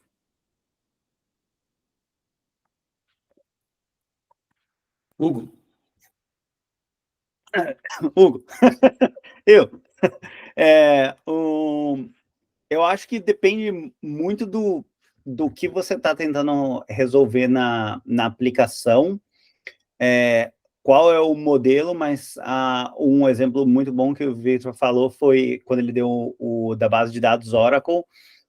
Se você, por exemplo, uma coisa que dá para você reduzir custo com simples mensageria é escrever e ler do banco de dados de maneira usando a mensageria, você colocar todas as mensagens, por exemplo, o mobile. Cara, escrever no mobile, se você tiver uma aplicação que manda direto para uma base de dados, a chance de você locar a base de dados, ou você precisar de uma base de dados absurdamente gigante, para uma quantidade de dado muito pequena, é muito grande. Às vezes você não tem uma base de dados tão grande, mas você tem que colocar uma máquina que é um absurdo de gigante, porque você tem que processar muitas requisições em paralelo, então o seu banco de dados tem que escrever muito rápido. E isso é uma coisa que, na resiliência, uma mensageria simples resolveria todo o seu problema. Você coloca tudo na fila e você coloca um consumidor lá, pode ser PubSub, ou pode ser um broker simples, que simplesmente coleta X quantidades de mensagens daquela fila e insere em book na base de dados. Da mesma maneira, você lê essas mensagens para um outro processo. Isso muda absurdamente a velocidade e a resiliência da sua base de dados e do seu sistema, inclusive reduz custo de uma maneira mais simples, mas é o que o Victor falou alguns momentos antes, que é que você tem que começar a pensar assíncronos. Você tem que olhar seu banco de dados e falar assim, eu preciso que esse meu dado esteja no banco de dados no momento zero quando eu escrevi ele, ou eu posso esperar 40 segundos para ele estar no meu banco de dados? Porque isso muda toda a dinâmica da utilização do processo do seu código e da utilização do design da sua aplicação. Se você falar assim, eu não preciso que esse dado seja escrito agora, então você consegue resolver esse problema. Uma coisa que é bem interessante é que, vamos falar do que não se pode falar, criptomoeda. Criptomoeda, hoje em dia, nas transações, elas não utilizam o algoritmo de criptomoeda para ler e decriptar o bloco, porque é muito lento. Então, eles gravam todos esses negócios em bases de dados temporárias, e com mensageria, e com SQL, e Postgres, e depois vem uma máquina gigante lá e processam batches de informações, de blocos, de uma maneira única, para garantir a consistência, porque senão é inviável de maneira financeira ou de maneira de processo mesmo. Imagina, você tem que pagar uma instância com 128 CPUs para uma base de dados que não tem nenhum petabyte. Não faz sentido, só porque você tem 1,5 milhão de usuários no telefone escrevendo mensagem. Então, o design da sua aplicação faz muito sentido e a mensageria faz muito sentido quando você tem que olhar, dar um passo para trás e falar assim, ok, eu não posso crescer porque não faz sentido crescer. Então, qual é a maneira mais barata de distribuir? Qual é a maneira mais barata, mais eficiente de garantir que eu tenho toda a atomicidade, a consistência dos meus dados, que tudo acontece na ordem que eu preciso, de uma maneira que eu não quebre tudo em 5 segundos. Porque quebrar coisa em 5 segundos é facinho. É só escrever e ler da mesma tabela. Isso aí é... Beleza. Posso fazer só um complemento aqui? O Hugo esbarrou num negócio que é difícil não esbarrar, né? Que é na consistência. A gente está falando de resiliência, mas a gente acabou falando de consistência. Porque eu também falei, um pouco pensando em consistência. Não é uma ferramenta, tá?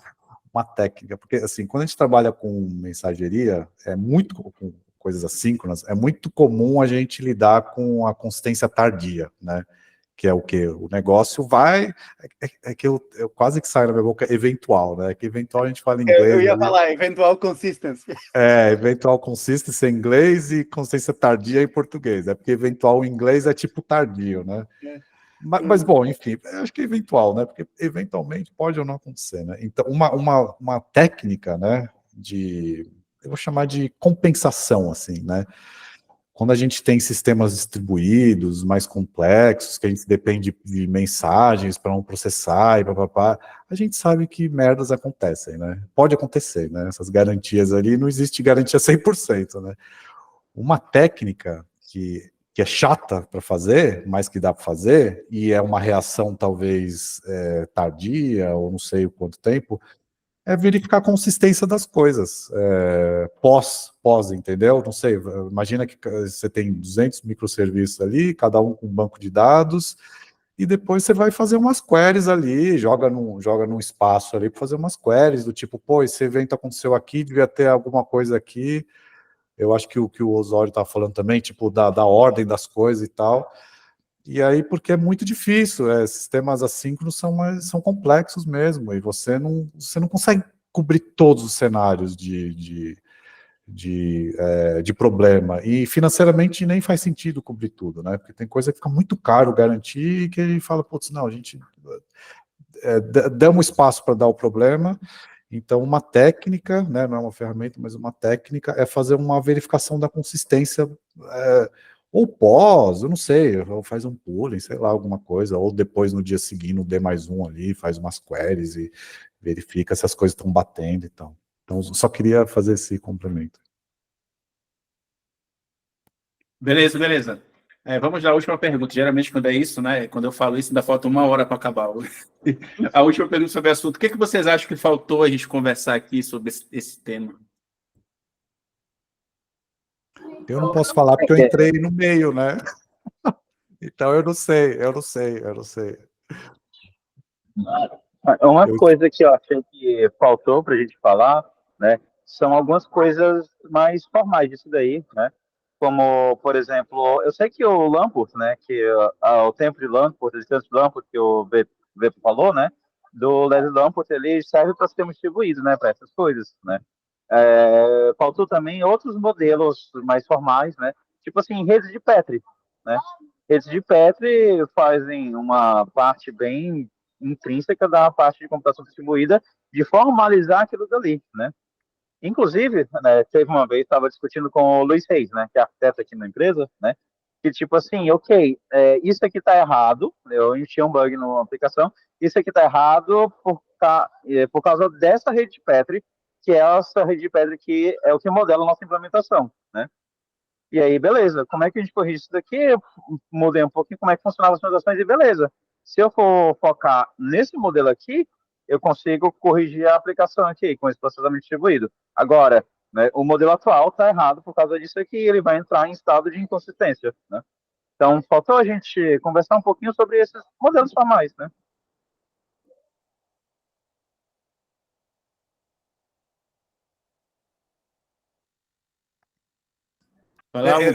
Eu tava olhando aqui, que eu não sabia o que era rede Patrick, né, gente?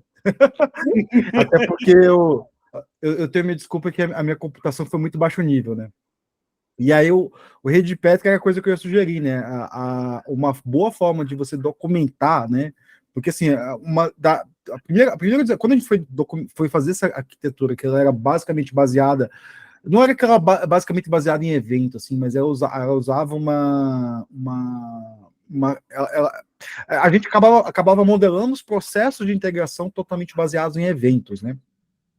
E aí a gente pensou assim, não, beleza, já que a gente vai basear esse cara em eventos e vai ter que, são processos de integração, a gente precisa documentar isso. E a gente ficou pensando, como a gente vai documentar isso? A gente achou o BPMN, né? Então o BPMN é um Business Notation, Business Process Notation Modeling, o BPMN, Business Process Modeling Notation, né? Fluxograma bonito. Não é um fluxograma, não é um fluxograma. Ele tem algumas outras vantagens, né? E aí, se você precisa ali modelar, tipo, a sua. Porque assim, o que eu falo, você vai partir para a mensageria, se você não convencer o time de negócio a modelar aquilo como assíncrono, esquece. Esquece, tá perdendo seu tempo, porque uma hora ele vai falar assim: não, mas quando a compra for efetivada, eu já tenho que estar despachado o cara na logística. Cara, se a compra for efetivada, você pode despachar o cara da logística até o fim do dia. Não importa. Tipo, porque assim, a gente tem que lembrar das coisas físicas, né?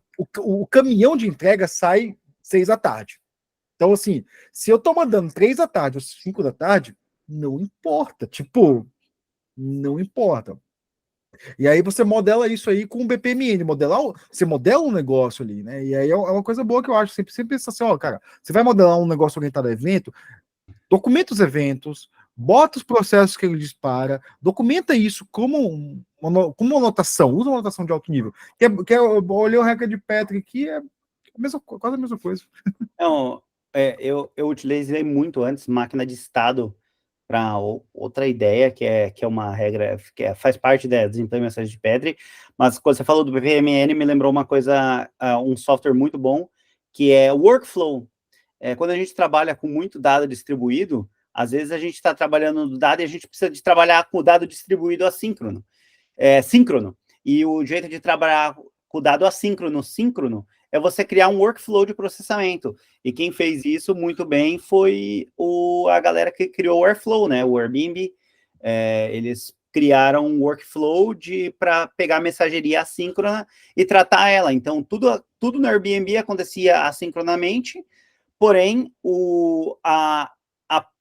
entre a reserva e o quarto tá limpo para você entrar lá, eram etapas do workflow que olhavam filas no Kafka e olhavam mensageria. Então, ele sabia que chegou a mensagem no tópico X, quer dizer que a etapa anterior terminou, então eu vou mover o processo para o novo a parte do workflow. No seu BPMN foi para a nova task, que mandou mais mensagens para outras filas, que trigam outros processos, que é o processo do contrato, o processo da limpeza.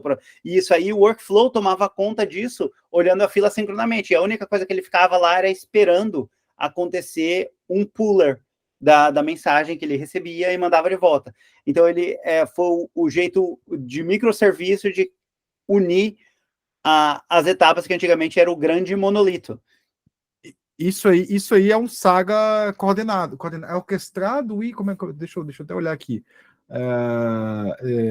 Orquestrado e não está carregando aqui. Você tem o Saga, né? O Saga é isso. Você faz um workflow que ele pode ser coreografado ou orquestrado. No caso você falou, ele é o orquestrado, ou seja, tem um processo ali que está olhando as mensagens, está mandando as aquisições para onde quer que seja. Exatamente. Né? O coreografado não existe uma coordenação central, né? Você implementa, e aí o legal do coreografado é que você pode estender ele apenas adicionando consumers, né? Eu faço, eu vou consumir aqui, vou gerar um evento novo e aí você estende ele, que é o que eu falei no começo, né? Assim, você vai usar mensageria quando você quer ter uma arquitetura que seja extensível sem depender de outros serviços. Então, assim, quando eu vou consultar um tópico, se eu tenho aquela informação do tópico, eu não preciso pedir requisição para ninguém para, não, agora vai ter um novo serviço consumido. Não, aquele tópico está ali. Se eu quiser adicionar, plugar alguma coisa ali, eu posso plugar. E isso não tira o ponto de você, se você quiser, você pode orquestrar e não orquestrar o mesmo tópico. Às vezes aquele tópico pode ser consumido por duas coisas diferentes. Um triga uma coisa que precisa ser orquestrada, precisa ter um sequenciamento lógico, e o outro não precisa ter um sequenciamento lógico para acontecer as coisas. E a única coisa que você precisa saber é que o orquestrador está conectado no tópico, preparado para mandar o trigger da próxima etapa, falar, luz verde aqui, vamos continuar a tarefa. E essas partes de workflow são bem interessantes. Elas trabalham muito bem, mas excelentemente com sistema de mensageria e fila e publicação, porque no real é tudo um microserviço que ou ele está independente ou ele está parte de um orquestrador que vai resolver um problema e garantir a sua consistência no resultado final. Inclusive, quando o Zan estava falando sobre consolidar, um workflow também pode ajudar em consolidar etapas. Ele recebe um momento, em algum momento ele vai lá e checa, chegou o negócio ali na frente? Se chegou, quer dizer que está tudo bonitinho. E ele pode fazer parte do processo para garantir consistência. E você espera o tempo das coisas acontecerem. Beleza. Quais documentações, ou conteúdo, ou canal no YouTube? Tem um canal bacana aí de um cara que toma um cafezinho também. Vai estar o link aqui embaixo. Mas, enfim, quais canais relacionados a esse assunto que a gente conversou aqui, vocês recomendam? Canal, livro, sei lá, qualquer conteúdo, fique à vontade aí. Vou começar pelo Zan. Zan está muito triste ali. Vamos lá, Zan. Eu tô, porque eu cheguei atrasado. Eu tô brincando. Cara, eu acho que um livro que todo mundo deveria ler, é um saco ler o livro, porque ele é muito verboso de código, é cheio de código, usa uma tecnologia muito que acho que nem existe mais, que é obsoleta.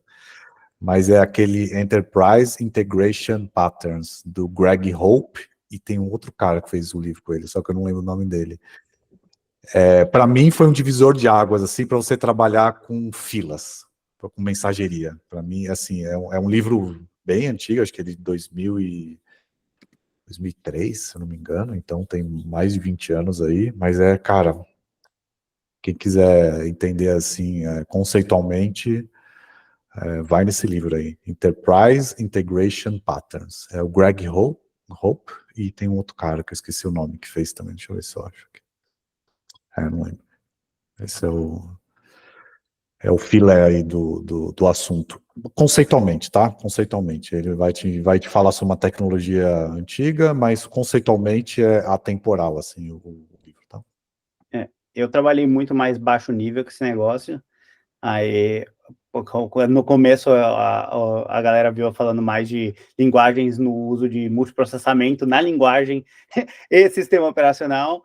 Um livro muito bom é o Patterns for Parallel Programming, do Timothy Matson, e ele é específico como você lidar com gerenciar dados e tarefas em diferentes contextos no mesmo momento. E se você aprende isso lidando com uma linguagem só, no ambiente pequenininho, o conceito é só você expandir e pensar que o seu gerenciador micro é um broker gigante, é um sistema, um ecossistema por si só, mas isso muda o seu conceito de programar para tudo. É um livro muito legal, é maçante. É livro velho, né? Os exemplos é tudo em C++, que é bem legal, galera. Os exemplos é bem dolorido, os exemplos. Bem, assim, a minha referência no assunto é o nosso primeiro e único Marajá dos Legados, né? O que não pôde estar aqui, o Rafael Ponte. Então, tipo assim, quando eu preciso de qualquer coisa, eu vou atrás do material que ele produziu. Ele publica bastante no LinkedIn, publicava bastante no Twitter, mas infelizmente a gente está meio fora, né? No Blue Sky ele está publicando também. Então, para mim, o meu go-to, minha referência é o Rafael Ponte. Eu vou fazer uma referência a mim mesmo, né? Eu até marquei no caso aí, tem um estudo que eu fiz, é um estudo, né? Ele tem uma linguagem um pouco mais acadêmica, né? É bem direto, que é sobre middlewares orientada à mensagem, que eu vou definir ali o que são middlewares orientadas à mensagem, por que usar, vou fazer uma análise assim do que você avalia cada um deles, assim, né? E aí é focado no broker, né? Mesmo. Ainda vou dever assim a escrever alguma coisa sobre esse estilo de programação, né? Eu tenho até um vídeo aí, o Carlos pode até botar, que é meu primeiro vídeo do canal, se duvidar, que é o modelando sistemas baseados em eventos que eu fiz, que eu falo sobre, que é isso basicamente que eu falo, né? Que a gente tem que modelar isso como sistema baseado em eventos, né? Se a gente não pensar em eventos, a gente não tem como escrever orientado à mensagem, né? Com mensagem. E é isso. Beleza. Assim, só queria fazer um disclaimer aí, que dois não puderam estar aqui. Eu vou chamar o Zan de novo, porque assim, eu falei no começo, o Zan não estava aqui, são 4 episódios do Javismo Cultural, depois eu vou deixar em aberto aqui na parte de off-topic para o Coelho explicar para a gente o que é o Javismo Cultural, né? Então, o pessoal está muito se queixando, está muita gente com raiva do Java, então vamos focar esses 4 episódios no Javismo Cultural. Tá? Então vai ter um episódio que vai ter o Leandro, o R. Ponte, e eu vou chamar o Zan de novo, num desses 4 aí. Vou dar a forma para o Zan.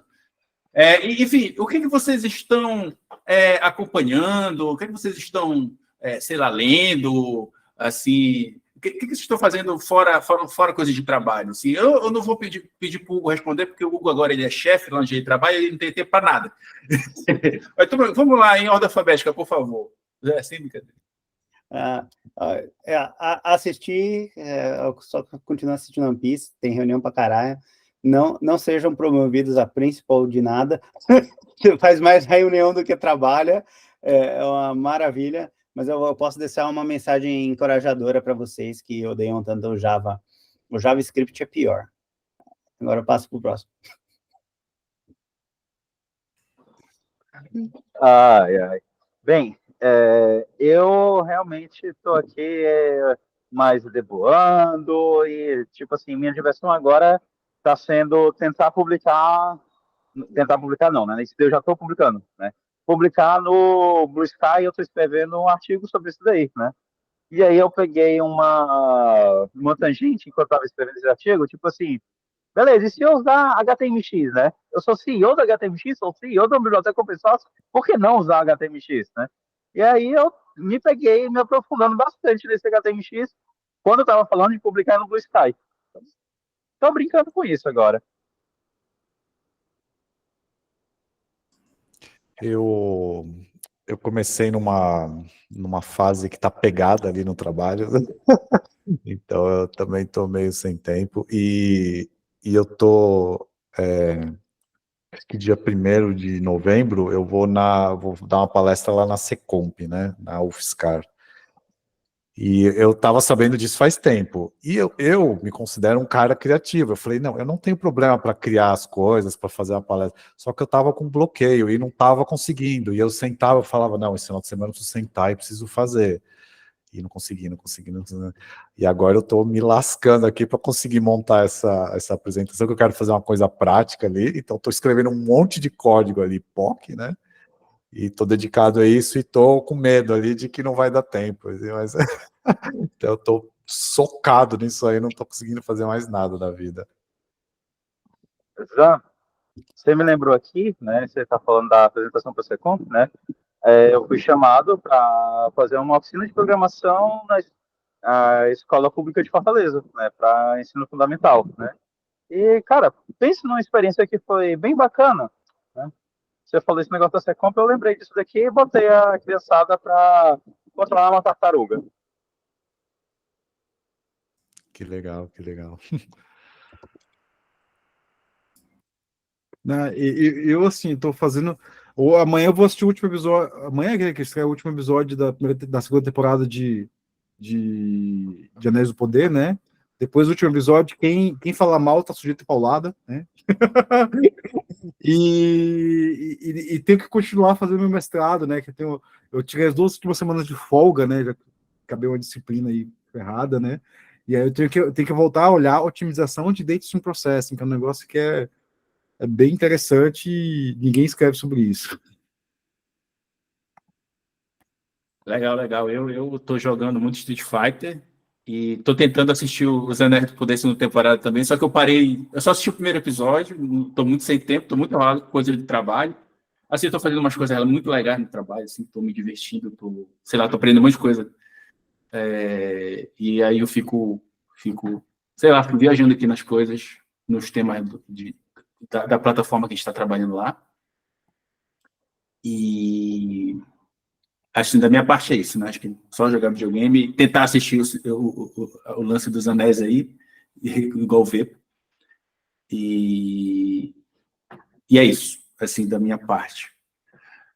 Então, é isso, pessoal. Eu vou deixar aberto agora para assim, uma parte especial para o Coelho explicar para a gente o que é javismo cultural. A gente pode conversar um pouco sobre isso antes da despedida. Vamos lá, explica para a gente, afinal, que diabos é isso de javismo cultural, Coelho?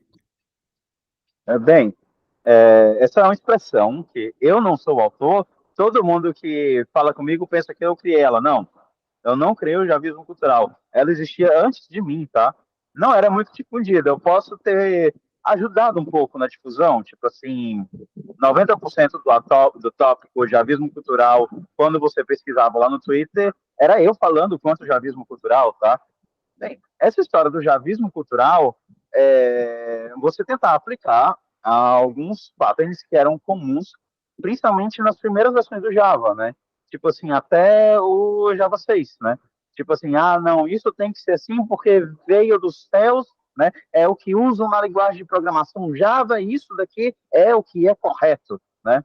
Tipo, essa parte que vem imposta desse jeito, né? E que vem carregado com o pessoal mais antigo que vinha do Java e tal, que falava, esse é o único jeito, esse é o jeito certo, esse é o jeito magnífico de fazer, né? Então, essa é a minha crítica, tá? o hábito, né? O hábito, toda a questão de o que as pessoas fazem, né? Como elas se comunicam, a cultura dessas pessoas, desses javeiros, né? Que falava dessas coisas de maneira como se fosse a única verdade, né? Impondo aquilo dali, né? Como, por exemplo, eu vou usar a orientação ao objeto. Então, isso daqui significa que eu vou botar getter e setter em todos os atributos, né? Então, isso daí foi uma coisa que está muito entranhada na cultura do pessoal que trabalha com Java, tá? Principalmente quando vem de tempos mais antigos, né? Tipo assim, da década de 2000, né? Então, Cara, basicamente é eu isso. posso. A primeira vez que eu vi um getter e um setter na vida não era em Java, era em C++ e tinha um motivo para isso. Sabe para quê? Para você saber quando um atributo foi alterado. O Java pegou muitos padrões do C antigo, que eram clarificações para o desenvolvedor. Tem, inclusive, aquele Design Patterns for Heads do Java, que é bem conhecido. A galera que escreveu ele se baseou num livro muito de design de C++, um livro muito velho. Eu não lembro o nome do livro agora, mas vou mandar para o Carlos, ele menciona no próximo episódio, se eu não aparecer no próximo episódio. Mas é um livro muito bom de padrões para desenvolvimento C++. Inclusive, o autor gostava muito de palestrar na USP. Assisti palestra dele várias vezes. O Yoder? Eu acho que é. O Yoder, eu conheço o Yoder. Joseph Yoder. É um livro magnífico sobre padrões de desenvolvimento. E muitos, você olha o Design Patterns de Java, você olha aquele livro e fala, eu já vi isso aqui antes, mas por que o cara deu um rodeio aqui? O outro era mais simples. O Yoder comanda o PEPLOP, que é o Patterns of Language, que é o congresso. Eu já publiquei nele com o professor da UFPE, né, o Bruno Cartache, e o professor da Universidade Livre de alguma cidade do norte da Itália lá. Mas eu não fui no congresso, porque era na pandemia, né, infelizmente. Mas são coisas muito interessantes. Alguns padrões que o Java fez a galera ficar assim, eles, inclusive, não são enforçados em outras linguagens. A galera usa no C++, mas você não precisa. Tá lá, mas não precisa. Boa. Mas é interessante... Alguém falou alguma coisa? Eu estava falando, né? Tipo assim, atualmente, né, a gente consegue colocar o breakpoint no Java no atributo. Então, tipo assim, só para eu ter o controle, né, quando eu estou depurando, tipo assim, quando é que esse atributo foi acessado para leitura e para escrita, eu não preciso mais de getter e setter para fazer isso daí. Né? O próprio ferramental Java já disponibiliza botar o breakpoint nesse atributo aqui quando ele vai ser lido, ou então quando ele vai ser escrito. Né? Então, o ferramental evoluiu. Beleza. É isso, né? Assim, eu fiz essa introdução de brincadeira, de javismo cultural, etc. Mas é um tema que a gente vai puxar para conversar, para a gente estar falando de mensageria, para o Kafka é feito em Java, né? Tem muitas ferramentas da atualidade que são cloud native ou estão aí no nosso dia a dia, né? Elasticsearch também é feito em Java, então tem muita coisa boa aí, tipo, que não dá para a gente ignorar, né? Não dá para ficar só no javismo cultural, ou então, sei lá, criando hate por essa galera, e, tipo, já é uma coisa que faz parte do nosso dia a dia, assim. A gente não pode ignorar isso. Então, a minha ideia com esses episódios é a gente ressaltar assuntos, temas que estão ao redor e que tem muito Java no meio, assim, direto ou indiretamente, porque aqui a gente falou que só de Kafka, né? Kafka foi muito citado. Mas, enfim... e agora eu vou deixar aberto para vocês se despedirem, por favor, em ordem alfabética. Você já sabe como é a ladainha. Vamos lá, quem é primeiro? Por ordem alfabética. Agora não sou eu mais. Olha, tem alguém com outra. É o Zan. É o Francisco. Que eu tava com Zé na cabeça, Zé é o último.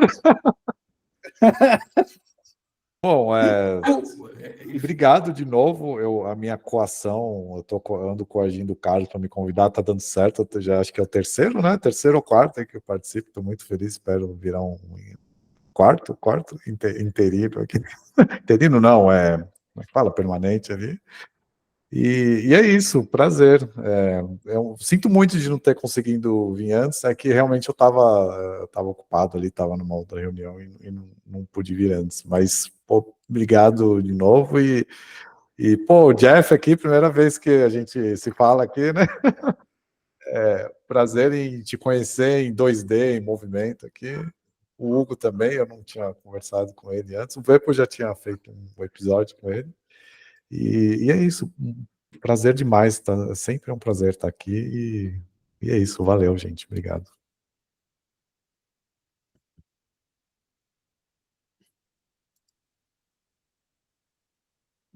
Eu sou o último. Sou eu. Eu tô brisando aqui. Eu literalmente tava brisando. Valeu, galera. Eu já apareci em alguns episódios anteriores aí, eu ando muito ocupado, inclusive o Carlos manda mensagem para mim, às vezes eu respondo a mensagem assincronamente 3 dias depois. Então, eu espero conseguir aparecer mais vezes, quem sabe, depende do dia, final de semana é horrível, quarta-feira parece um dia bom, mas segunda-feira é horrível, vamos indo aí. Obrigadão, galera. Prazer conhecer vocês. Eu não tinha conversado com nenhum de vocês, mas muita afinidade. Valeu, né? Valeu, Carlos, pelo convite. Hoje de manhã eu recebo a mensagem. Cara, daqui a 16 horas você pode entrar no podcast? Bom dia, Carlos. Né? Então, cara, valeu pelo convite, né? Valeu, Zan, por estar aqui. Ainda vou conseguir submeter em Bash a de back-end, certo? Né? E, tipo assim, eu sou contra essas partes de javismo cultural e tudo mais, mas, cara, não é porque uma determinada tecnologia tem uma cultura, uma subcultura relacionada a ela que é ruim, que a tecnologia como um todo é ruim. Tipo assim, Haskell é super divertido de trabalhar, mesmo tendo a correlação de Haskell e desemprego, né? Tô rindo aqui. Bom, pessoal, obrigado aí, né? Usem Kafka da maneira correta, gente. Kafka não é fila, tá? Não usem Kafka para resolver fila. Obrigado, Carlos. Obrigado a vocês todos aí, Zan, Hugo, Jeff, aí, por poder conversar, né? Eu tenho que sair agora, né? Porque eu tenho que pegar meus filhos. O Carlos manda para mim assim: vamos gravar aí. Cara, meu dia tá super corrido. E aí eu tenho esse horário, 4 da tarde até as 6, né? Que é agora, né? Mas é isso aí, pessoal. Qualquer dúvida de Kafka, manda para mim aí, que eu tô no Sky. É isso, galera. Muito obrigado pela presença dos senhores, né? E esse é o primeiro vídeo dessa sprint aqui de 4. E vamos lá, todo mundo dando tchau e emitindo som para poder aparecer no final. Vamos lá, tchau, tchau. Tchau. Valeu. Abraço. Tchau, gente. Tchau.